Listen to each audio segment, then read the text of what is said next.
किसान एक बार फिर बड़ा आंदोलन करने के मूड में है। दो बड़े संगठन संयुक्त किसान मोर्चा और किसान मजदूर मोर्चा ने 13 फरवरी को दिल्ली चलो का नारा दिया है। इनका दावा है कि 200 से ज्यादा किसान संगठन इसमें हिस्सा लेंगे। किसानों का मंगलवार से दिल्ली चलो मार्च शुरू होने जा रहा है। देश के अलग अलग हिस्सों से 200 से ज्यादा किसान संगठनों के इसमें शामिल होने का दावा किया जा रहा है। इसके चलते राजधानी में सुरक्षा बढ़ा दी गई है। साथ ही 1 महीने तक धारा 144 भी लागू कर दी गई है। MSP यानी मिनिमम सपोर्ट प्राइस की कानूनी गारंटी समेत कई मांगों को लेकर किसान दिल्ली पहुंच रहे हैं। इनका मकसद संसद भवन का घेराव कर सरकार पर अपनी मांगे मनवाने का दबाव बनाना है। किसानों को दिल्ली आने से रोकने की तैयारी भी हो चुकी है। दिल्ली की तीनों सीमाएं सिंघू, टिकरी और गाजीपुर बॉर्डर को सील कर दिया गया है। ड्रोन से निगरानी की जा रही है। आइए जानते हैं इस पूरे मामले को।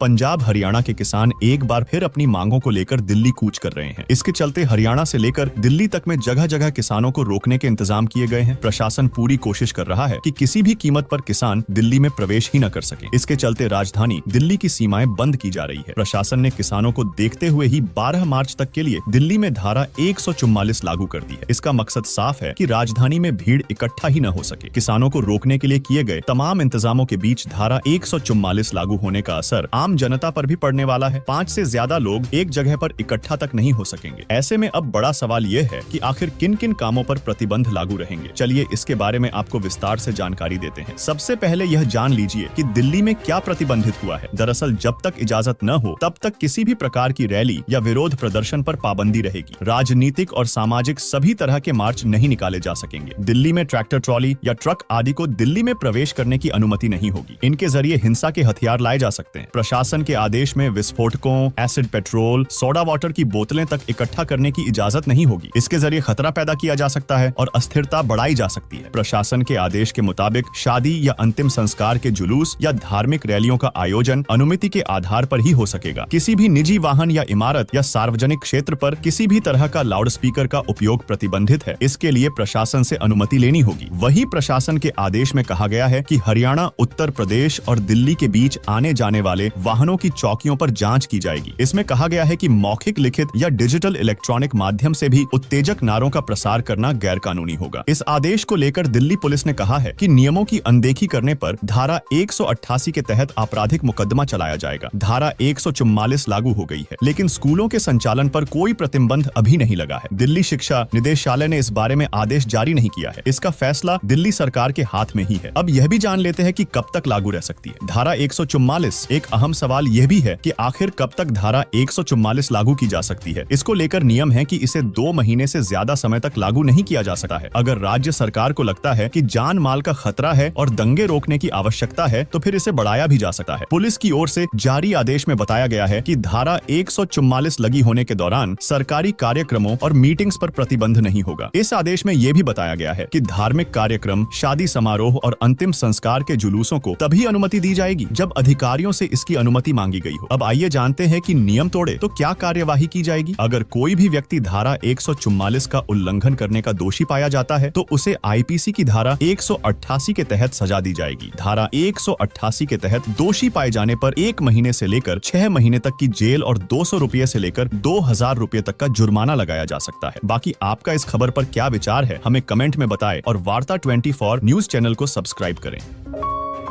आप देख रहे हैं वार्ता 24।